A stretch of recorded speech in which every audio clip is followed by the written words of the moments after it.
Datang.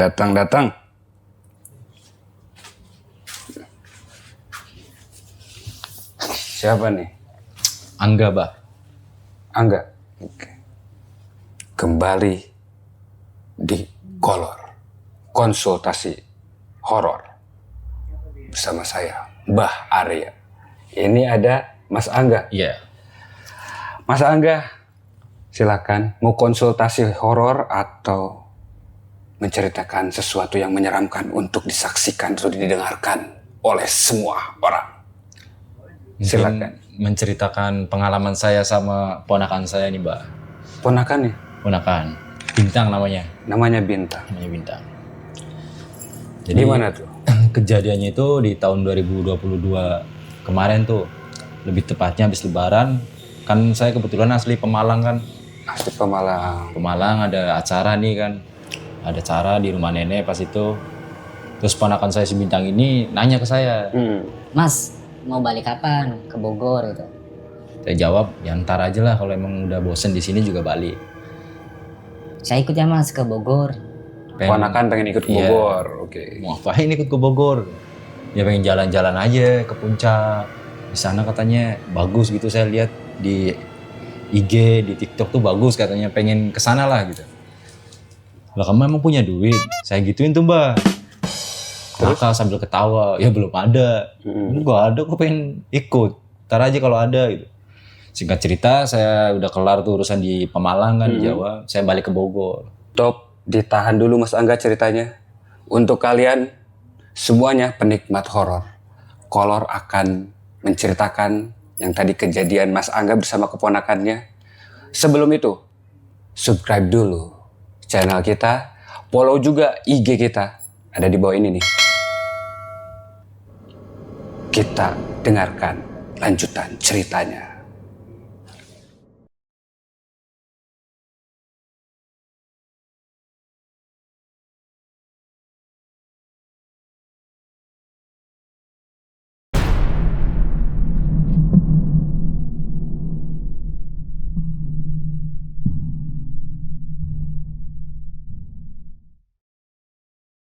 Nah, singkat cerita tuh sebulan kemudian ponakan saya Bintang itu ngabari ini Kak. Ngechat tuh via WhatsApp. Mas, kalau ke Bogor itu naiknya apaan gitu? Lah emang mau kesini? Iya Mas, ya tinggal aja naik bus jurusan Bogor. Nanti bilang sama supirnya atau kenaiknya turun di Bambu Kuning. Biar deket sama Mas ntar jemputnya. Oh ya udah Mas, jangan tidur ya. Ntar saya ke situ. Udah tuh, kirain ya cuma omongan doang nih, Mbak. Saya tunggu, sempet main juga kan itu, saya main. Dia berangkat dari sana tuh kalau nggak salah habis Isya. Saya masih main nongkrong tuh ke teman-teman, balik jam 1. Saya ketiduran sambil ngechat kok dia nggak aktif. Bocah nggak jadi kesini kali. Saya tidur udah. Ternyata pas pagi saya bangun itu banyak nih telepon sama Di WA spam gitu. Ya, dichatin, di spam. Dari dia ternyata beneran. Datang dari Jawa. Ternyata dijemput sama Rizky. Jadi dia Rizky juga itu siapanya Mas? saudara dia lah, ponakan. Jadi kan dia punya bude juga nih di Bogor sama saya juga. Beda kalau sama saya tuh ipar gitu loh. Jadi saudara ipar. kalau Rizky dari ibunya dia, kalau Herman ini saya dari omnya. Dari bapaknya saudaranya. gitu. Iya. Akhirnya dia main ke budenya, yaudah ntar Mas ke situ agak sorean. Yaudah Mas, udah tuh singkat cerita sore saya ke situ ngobrol lah, ngopi-ngopi dengan tujuan yang emang mau ke puncak karena dia tuh pengen gitu loh. Pengen jalan-jalan ke puncak. Iya, padahal kan baru gas aja yuk ke sana. Ntar aja lah, baru nyampe. Ntar malam minggu aja rame. Saya bilang gitu tuh, Mbak. Ngopi-ngopi, ya udah nyari tempat-tempat di sini aja. Gak usah lah, ntar aja. Saya tangis-tangisin aja kayak lagi malas di luar aja. Ngopi di sini aja kan. Emang rumah Rizky kan luas nih terasnya. Enak buat nongkrong, udah sini aja. Akhirnya udah biasa, saya balik malam, tidur. Besoknya ya main lagi ke dia gitu. Malam Jumat itu nggak sengaja emang mau ke puncak ya, nggak ada rencana sama sekali. Nggak direncanain lah. Karena saya pengennya weekend, malam minggu gitu rame di jalan, seru-seruan. Kamis sore tuh kan saya main ke dia biasalah buat ngopi-ngopi. Kebetulan di hari itu tuh hujan dari pagi tuh. Cuma pas sore saya main udah agak reda, cuma masih gerimis kenceng gitu lah. Saya nongkrong, ngopi di situ lagi. Pembahasannya itu lagi. sempet mungkin kesel kali ya ngomong terus, cuma saya tepis, jangan ntar saya ngelak-ngelak terus. Mas pengennya malam minggu. Iya malam minggu, karena posisinya ya hujan terus, emang lagi musimnya hujan kan. Ntar aja. Kalau dari kemarin gak ke puncak, mendingan gak usah ke Bogor. Dia sempat kayak gitu sih. Lagian ngotot banget, puncak gak sebagus yang dilihat di HP. Gitu. Ya biarin aja orang, ya namanya anak muda ya. Pengen pemandangan city line gitu-gitu. Iya benar.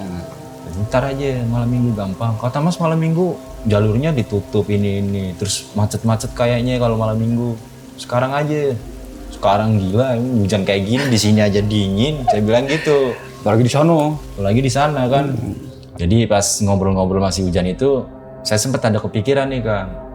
Ya udah, ayo kita ke puncak. Cuma kalau ngopi-ngopi doang mah kurang seru. Bawalah kita sebotol gitu. Oh iya. Itu buat ngangetin mah. Di situ, ya udah Mas, bebas. Ya udah nih nunggu ntar habis sisa, kalau emang hujannya udah agak reda nih kita gas. Udah tuh kebetulan emang habis sisa ya masih rintik-rintik gituan lah. Cuma kalau kita terabas ya nggak basah-basah banget kalau nggak kenceng. Dari terabas aja tuh. Dari situ ya terabas aja udah lah. Nyuruh saya, Mas balik aja ya, ganti sweater gitu-gitu, pakai sweater, pakai sepatu, setel lah gitu Kang. Akhirnya yaudah Mas balik dulu, kamu siap-siap. Ya balik, pakai sweater nih, pakai sepatu, sama ya biar keren aja lah bawa aksesoris apa gitu. Iya. Jalan ke dia, helm ada nggak? Riz, saya nanya ke Rizky, ada Mas, nih pakai aja, nggak ikut kamu. Oh, dingin kayak gini, di sini aja kayak gini, apalagi di sana, biarin lo, kamu bintang aja sana gitu. Ya udah nggak ikut, ya udah jalan. Udah tuh happy fun, kita emang seru lah gitu. Seru, satu gabut juga, terus kalau emang ditemenin kayak gitu ntar kan enak gitu. Akhirnya jalan, kita lihat Bojonggede nih. Oke. Lihat Bojong, lewatin rel tuh, stasiun deket, jalan emang sekalian mau beli minum itu tadi. Kita beli, sempat mampir dulu buat beli minum, jalan lagi. Yes, kita lewat Bogor, pastinya kita puterin dulu tuh Bogor biar dia seneng kan. Oh iya. Puncak mah tuh Kujang kita harusnya lurus, kita sengaja belok gitu. Oh iya. Diputerin, bisa biar ngeliatin nih kebun raya ini. Memang dari kampung kan. Jalan, nyampe ke Rindu Alam, memang tujuan kita Rindu Alam nih. Wah, jadi posisinya kan di sebelah kanan ya, itu banyak parkiran mobil.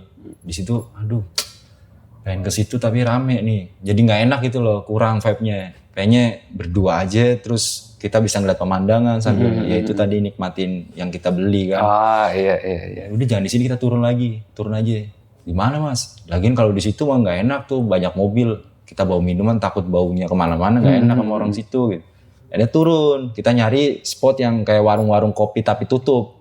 Ah iya. Jadi buat ya itu aja tujuannya, sebenarnya bukan ngopi lah, itu juga kan. Akhirnya kita turun, nemu di sebelah kanan kalau dari atas. Mampir langsung pelipir, saya standarin tengah tuh motor. Udah di situ, udah bongkar aja. Bongkar, kita pakai sedotan kan. Nah digantian nih, bah jadi dia minum terus saya minum, rokok sambil mainan HP, videoin jalanan dia. Iya. Sempet tuh ada dokumentasinya, dia bikin story kan di situ. Udah di situ namanya kita nahan dingin, terus kena minum juga. Kan bawahnya pengen buang air kecil ya. Itu yang enggak kita baru datang terus pengen buang air kecil, enggak. Itu beberapa jam setelah kita minum, mainan HP lah, ngerokok, ngobrol-ngobrol nggak jelas, videoin jalanan gitu. Sempet pengen buang air kecil nih. Udah Mas, kalau pengen pipis di mana Mas? Lu nyari aja tuh, kayaknya tuh warung buka tuh, coba turun deh. Iya Mas, bareng Mas. Bareng akhirnya turun, motor saya tinggal. Nanya tuh ada bapak-bapak, mungkin tukang villa juga kali ya. Saya nanya, Pak, ada kamar mandi nggak Pak? Oh, nggak ada di sini. Kalau mau tuh di atas tuh. Jadi ngelewatin, saya nggak ngeliat, bukan depan sih ya, lebih ke di sebelah kiri saya di atas gitu. Dari saya tuh sebelah situ ditunjukin tuh ke atas. Saya jalan berdua, jalan ke situ, saya panggil, emang ada tulisan WC umum, tapi dipagerin bambu-bambu gitu loh. Oke. Saya manggil situ, misi, emang warung tutup kan. Dan begonya saya juga ngapain permisi, warung-warung udah tutup kan. Jadi sempet udah pinggir aja, cuma nggak enak gitu di pinggir, karena kan masih ada lalu lalang mobil, kalau kesorot kan nggak enak. Itu kan sama sekali nggak ada space buat kita buang air kecil. Akhirnya udahlah, ntar aja lah nanggung, udah kita habisin aja. Begitu kita gas balik, udah dingin banget juga kan. Udah kita ke motoran lagi buat ngabisin. Sempet dia nggak terlalu ngabisin nih, saya habisin sendiri, saya ngerokok lagi, dan ngabisin serokok kita gas. Kebetulan emang hujan itu udah nggak deres, udah gerimis rintik-rintik gitu lah. Itu kisaran jam 2 pagi tuh. Akhirnya yaudah turun aja, turun. Kita mutusin buat turun. Jadi di situ beberapa jam doang tuh buat basah-basahan, numpang minum doang, sama ngopi-ngopi lah. Kita turun, karena nahan pengen buang air kecil banget. Jadi kita sambil turun tuh nengok kanan kiri buat nyari. Iya, nyari tempat buat buang gitu. inilah, buang air ya. Kalau cowok kan gampang, udah samping jalan yang penting agak gelap aja, dan nggak dicorotin sama lampu mobil yang turun gitu kan. Kita nyari sambil turun itu nggak nemu-nemu. Mau ke sini, aduh ada orang lagi. Mau ke sini lagi kiri, waduh rame. Sekalinya turun, adanya sepi, warung-warung berjejer, nggak ada spot buat kita buang air kecil kan agak susah. Saya tuh lebih turun. Akhirnya pas udah mau turun ini, saya sempat ngomong sama dia, ntar aja lah nanggung lah. Dia kenceng aja ya, udah di pom aja ntar pas kita turun tadi. Ya udah mas, jalan tuh naik motor kenceng. Terus mungkin berapa ratus meter, karena jembatan itu kelihatan sih, Bah. Jadi jembatan Villa Soekarno itu ya kelihatan dari kita. Cuma jaraknya dibilang jauh, nggak terlalu jauh, deket juga nggak terlalu deket. Tapi kelihatan dari kita. Pas posisi kita turun kenceng hujan tadi, sebelah kanan tuh melipir. Udah mas, udah mas. Namanya orang pengen buang kecil, buang air kecil kan. Nggak tahan merinding kan. Udah kena hujan, dingin, terus kena minum juga kan akhirnya nepok. Mas, berhenti mas, nggak kuat banget mas. Ada melipir ke kiri nih, Bah. Melipir, saya nunggu di motor, dia naik ke pembatas jalan. Pembatas jalan. Masuk ke dalam hutan-hutan ituan. Niatnya juga saya pengen masuk juga tuh, saya tinggalin. Tapi mikirnya kalau dibegal di sini mah ngeri juga ya. Iya, ngeri. Gara-gara kencing. Iya, gara-gara motor hilang. Jalannya jauh kan, kita harus jalan kayak gitu. Masih hutan-hutan kan, belum ketemu perkampungan atau warung-warung nggak ada di situ. Itu pas banget patokannya tuh, masih inget sampai sekarang juga kayaknya masih ada tuh. Kayak gubuk abang-abangan villa, pas banget lurusan sama kita, cuma dia di seberang. Saya di sebelah kirinya, dia turun. Sempet lama juga saya nungguin dengan kepala nyut-nyutan kan. Lama banget sih bocah. Saya tunggu mungkin 10 menit 15 menitan, lama itu. Saya sempat manggil juga kan, Tang, ya, gitu, ya doang gitu, cepet, saya bilang gitu. Bocah lama, mau saya susulin, ya itu tadi takut motornya hilang. Singkat cerita, berapa menit kemudian dia lari dari dalam keluar. Kusah-kusuk dia keluar, naik ke motor. Mas, nepok sini kenceng banget. Mas, cepet mas. Gitu. Kan saya kaget ya, posisi lagi bengong kayak gini disuruh cepet, kaget, jalan udah. Kenceng, nggak yang pelan-pelan apa. Udah cepet. Jadi kayak panik gitu, jalan, kenceng tuh posisi licin mungkin kayak. Jadi ban belakang saya itu pecah, bocor lah bukan pecah. Pas posisi ngambil ke kanan kayak gini, namanya ban bocor kan gini, jatuh serang. Motor saya tuh jadi jalan ke arah mau naik nih. Untung itu sepi. Kalau ada dari sana, wah. Kalau hari-hari weekend itu kan ramai tuh mobil-mobil, biasanya kan kenceng. Itu untungnya sepi. Wah. Jatuh. Kebeset ini masih ingatan dari sini. Yang di sini nih ada luka saya. Terus? Tapi nggak sadar ini karena kan pakai celana panjang ya. Nggak sadar ini juga keluar darah doang kayak peri-peri gitu doang lah. Mungkin karena efek itu tadi kan. Kamu sih, kenapa sih emang? Enggak mas. Udah beda, jadi ini bocah mabuk kayaknya, dalam hati doang gitu. Saya nuntun, lama tuh kan. Sempet ada 2 orang nih, satu motor, boncengan. Saya bukan mikir yang gimana-gimana ya, dia nyamperin saya, nanya, kenapa motornya? Ini bocor bang, mau di stepin gitu. Enggak makasih ya, udah. Jauh itu loh, turun masih lama gitu. Udah gak apa-apa. Udah tinggal dulu ya. Tinggal takutnya ya curiga juga kan, gelap-gelap gitu. Diiniin, kita dipukul, jatuh motornya di bawah kan. Nggak ada pikiran sama sekali horor atau segala macam, lebih takut ke kayak gitu tadi kan. Saya bawa ponakan, takut kenapa-napa, saya juga yang kena. Singkat cerita jadi pas turunan kayak gini, saya nemu tuh sebelum pom itu ada abah, jadi bengkel sama warkop, tapi satu bangunan, warung kayak gitu, nyatu lah jadi satu. Ingat banget tuh lagi nambal, ada cowok cewek tuh nambal motor ban belakang. Saya ke situ, dia lagi nyongkel-nyongkel, dia lagi nongkrong berdiri. Habis kemana? Habis ke puncak, Pak. Udah, sini ya. Saya diajak tuh, dipegang, masuk ke warung. Jadi ya itu yang saya bilang, bengkel sama warung itu nyatu jadi satu loh. Jadi nggak usah lewat depan, itu saya lewat belakang. adanya apa namanya mungkin istrinya kali ya sama-sama tua, dia ngambil air. Pakai bahasa Sunda lah, nggak tahu saya artinya, nggak tahu kan dia ngambil air tuh si ibu-ibu ini, diambilin dikasih sama nih Abah, dikasih ke saya. Itu buat saudaranya. Oh iya, karena mungkin pikiran saya masih positif, karena mungkin lihat kita pada luka, pada beset-beset kan, Ini buat saudaranya. ya sebilang gitu kan, kasih ini, tang, bahasa Jawa saya, ini minum sama dia. Duduk, motor yang satu kelar, baru motor saya nih. Itu kisaran mungkin jam 3-an kali. Udah dini hari itu, hujan masih rintik-rintik. Enggak yang berhenti total, enggak, masih rintik-rintik. Di situ saya sempat ditanya-tanya, wis puncak ngapain aja tadi, A? Ngopi doang sih, Bah. Saya nggak ngomong abis kayak gitu juga kan. Nggak enak juga.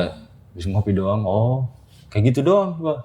Udah dari situ tuh emang dari kejadian yang habis buang air kecil, dia tuh diam.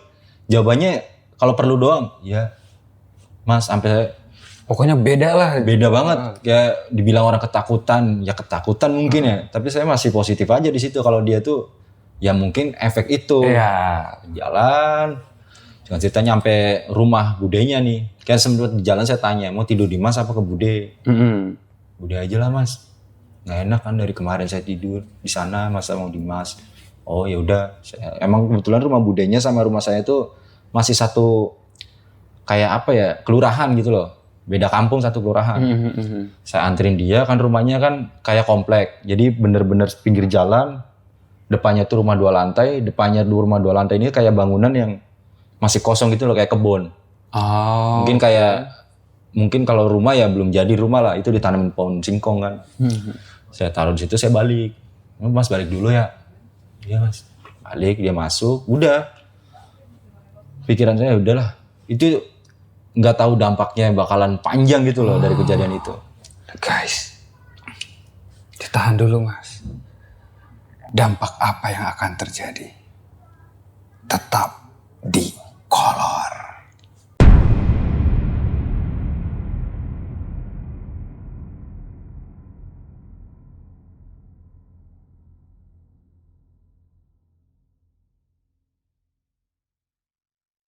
Penasaran dengan kelanjutannya?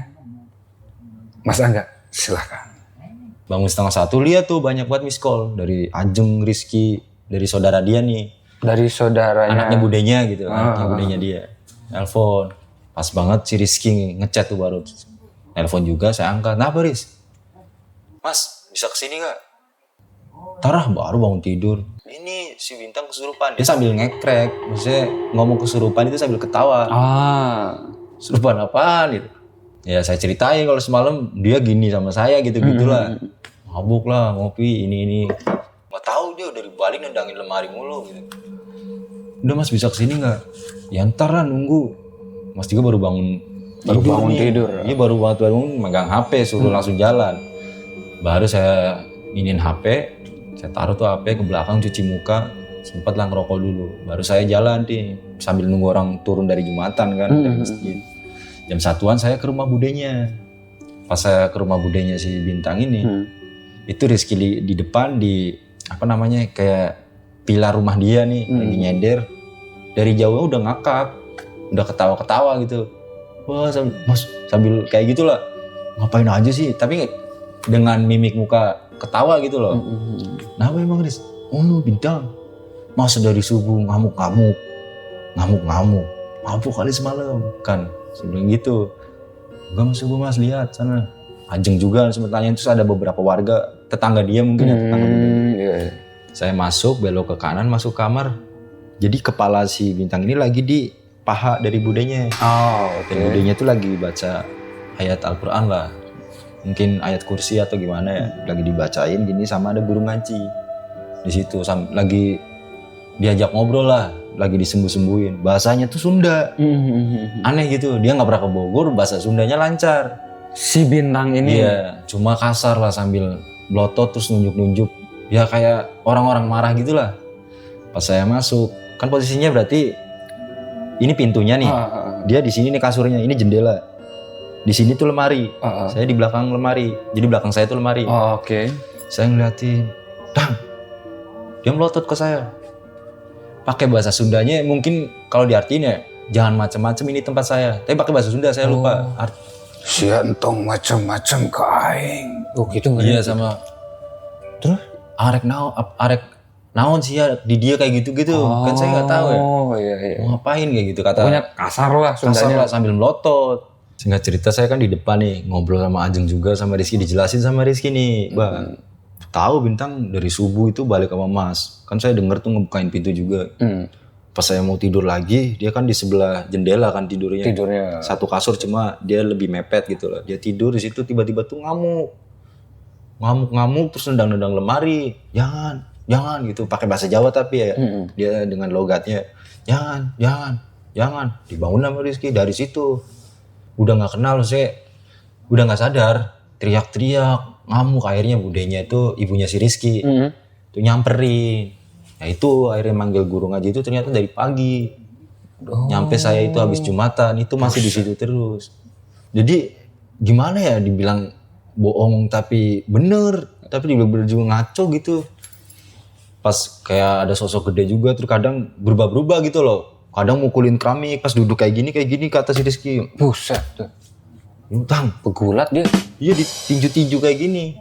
Ngamuk-ngamuknya, oh jadi ke benda-benda gitu. Ke keramik, ditonjok-tonjok kayak gini, jeder. Itu pas saya masuk tadi yang lupa kan, yang disuruh awas kan dia sempet duduk kayak gini dari yang tiduran. Oke. Itu saya yang diludahin itu. Diludahin Sama si Bintang yang kesurupan itu. Akhirnya udah tuh agak sorean, guru ini keluar sama sempat ngasih omongan ke saya. Nanya lah, habis kemana sih itu sama si ponakannya, habis ke puncak sih Pak, saya bilang gitu kan. Main hati-hati gitu, tuh kasihan gitu. Saya ambil kasihan gimana, orang mabok semalam. Saya masih kayak gitu dalam hati, cuma nggak langsung frontal. Pikiran saya masih itu terus gitu loh.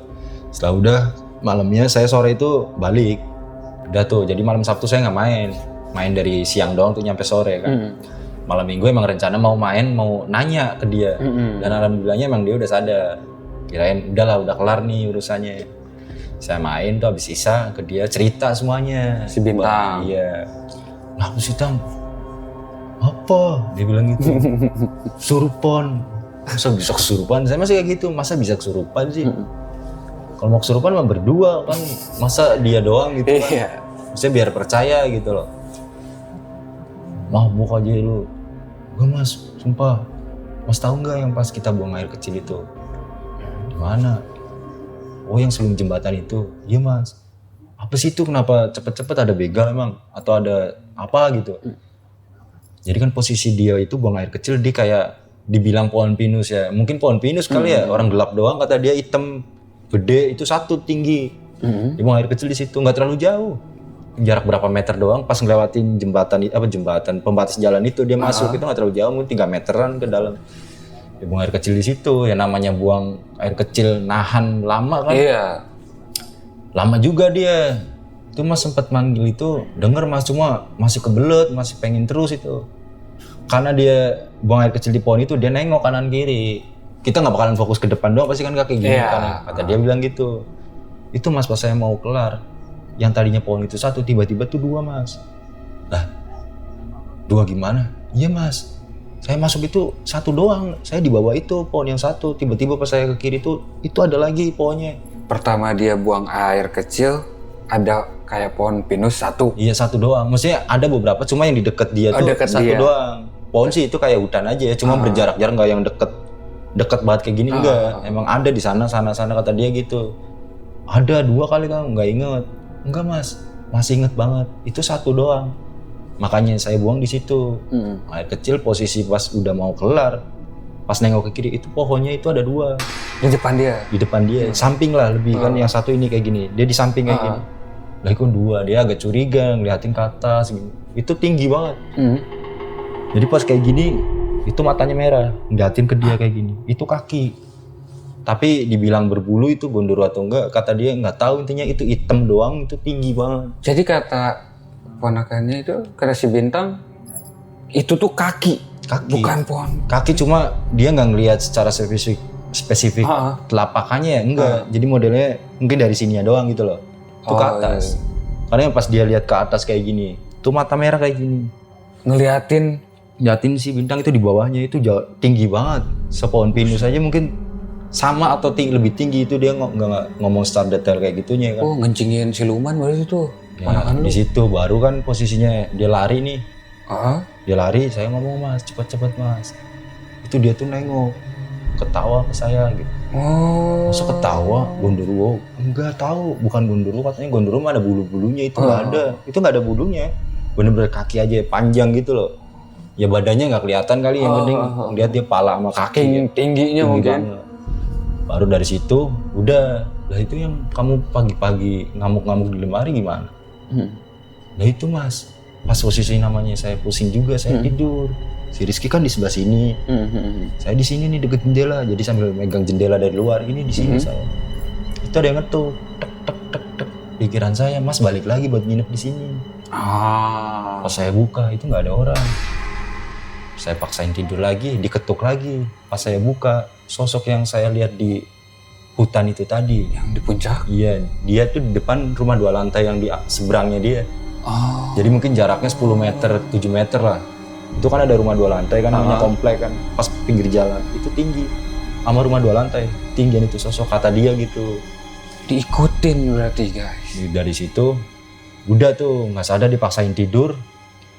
Entah itu mimpi atau diirep-irep ya. Iya. Tiba-tiba ada perempuan modelannya, kata dia nih. Perempuan itu kayak dari atas ke sini tuh kayak Nyi Roro Kidul gitu loh. Pakai mahkota, terus kayak ya pakaian-pakaian perempuan kerajaan gitulah. Oke. Cuma dari sini ke bawahnya tuh ular piton, kata dia. Buset. Dari bawahnya tuh ular piton, dari setengah itu ke bawah itu ular piton. Datang nyampe kayak gini. Dia refleks, ditendang sama dia. Jangan, ya dengan bahasa Jawa aja, ditendang, jedar, ternyata ditendang lemari. Si Rizky bangun. Apa sedang? Ya ditanya Rizky tuh udah nggak connect. Dia fokusnya ke sosok ini, kata dia. Dari dia nyamper itu udah, dia udah nggak ingat apa-apa. Lah kesurupan terus gue nggak tahu, intinya kayak tidur aja terus ya mimpi aja tapi gelap semua gitu loh. Dari situ udah makanya baca-baca. Terus masa sih ya kok Mas enggak ya? Nggak tahu. Ya sempat bercandain ya, Mas setan kali, masa ini ke setan gituin. Lagu mau setan ke kita ya. Saya bilang gitu. Udah tuh saya balik. Jam 10-an balik, kirain udah kelar udah. Kirain udah clear lah, udah nggak bakalan keseruan lagi. Udah clear, saya balik. Bahan nggak tahu kayak capek aja lah. Dengar cerita dia kok gini-gini sambil dipikir-pikir, terus ngakak dalam hati tuh ngakak sebenarnya, masa sih? Oh, kayak gitu-gitu loh. Tetep kayak nggak percaya gitu. Ini orang kesurupan gitu. Apalagi kejadian bareng sama saya gitu berdua kan, tambah nggak mungkin lah masa. Udah gitu siang tiba-tiba nelpon.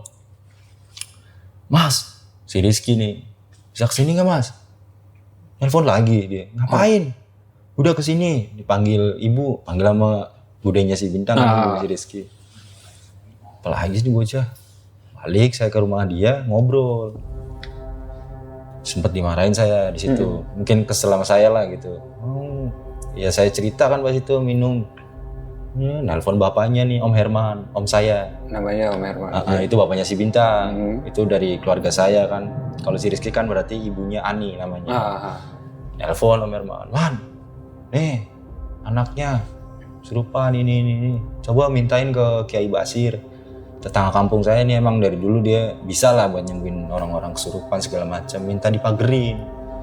Bapaknya pas ditelepon sama budenya nih, ibunya si Rizky, itu ketawa. Responnya tuh sama kayak saya gitu. Oh surupan apa gitu. Udah mah ya serius. Udah Bintangnya loh. Bocahnya mah kadang waras, kadang ini lagi dia sama guru ngaji lagi ada di situ. Udah lagi dibaca-bacain lah. Setelah ngomong-ngomong ini ke kiainya tuh kan agak sore jam 4-an ngobrol. "Halo Mas Bintang." Sambil diinin ke Bintang kan. "Kenapa?" gitu. Dia dengan bahasa halus banget sih, Bang. "Nih kayak gini nggak bisa ngomong, jadi setiap mau ngomong apa yang mau disampaikan ya, yang dia lihat, dialami itu nggak bisa." Akhirnya budanya udah, "Man, tuh suruh aja Kiai Basir suruh magerin dari Jawa ke sini." Iya, itu bisa, itu Ya bisa. dibilang kayak gitu, ternyata Kiai Basir bilang nggak bisa. ya itu tadi dibikin logikanya gini, kayak kita ngebuang sampah nih ya. Ini menurut Kiai Basir yang dibilang kayak gitu kan. Kita ngebuang sampah nih, nggak ada yang lihat, nggak ada yang marahin. Cuma lebih etis lagi, kita ngebuang sampah ya ke tempat sampah gitu. Itu diartiin sama Kiai Basir gitu. Akhirnya kita paham, udah mau nggak mau suruh kesini aja. Udah dong, karena kejadian sama saya nih. Mau ngomong saya juga ikut buat balik ke Jawa nih, ke Pemalang. Nganterin si Bintang. Naik bus tuh. Kita berangkat dari Bambu Kuning, sempat sebelum berangkat di ini nama guru ngaji yang dari kemarin nyembuhin. Yang bantu. Yang bantu nyembuhin, netralin gitu. Pas dikasih wejangan terus diomongin, Mas, nih si Bintang jangan sampai ngelamun, jangan sampai bengong lah gitu, jangan sampai kosong ya Mas ya. Kalau bisa duduknya tuh di samping jendela, Mas, jadi dipepet sama Mas gitu. Iya Pak. Sama di inilah nggak tahu dibaca-bacain apa aja. Saya dianterin Rizky naik bus, jalan lah kita singkat cerita ke Pemalang. Itu berangkat malam itu 7:30. Jalan aman-aman aja, waras. Saya sempet ngobrol bercanda, ngerepotin lagi, main kesurupan. Dia ngotot, kesurupan apaan? Gitu. Jadi ngotot lah bahwa dia tuh nggak sadar. Ngobrol-ngobrol bahwa ternyata yang dikencing ini sama Bintang itu ya rumah dari sosok tinggi besar itu. Cuma bukan dideskripsikan sebagai Gondoruo ya. Dia juga bilang bukan Gondoruo. Cuma si makhluk ini tinggi banget. Tinggi, emang dia mendiami lah, mungkin salah satu yang ada di Villa Soekarno atau apa segala macam.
Jadi begitu ya teman-teman, cerita dari Mas Angga ini mengajarkan kita untuk berhati-hati, terlebih di tempat-tempat yang ya seperti itulah, menjaga sikap. Apalagi kan itu si penunggu puncak itu kesinggung kali, buset gue udah rapi-rapi Kencingin. Iya, dikencingin.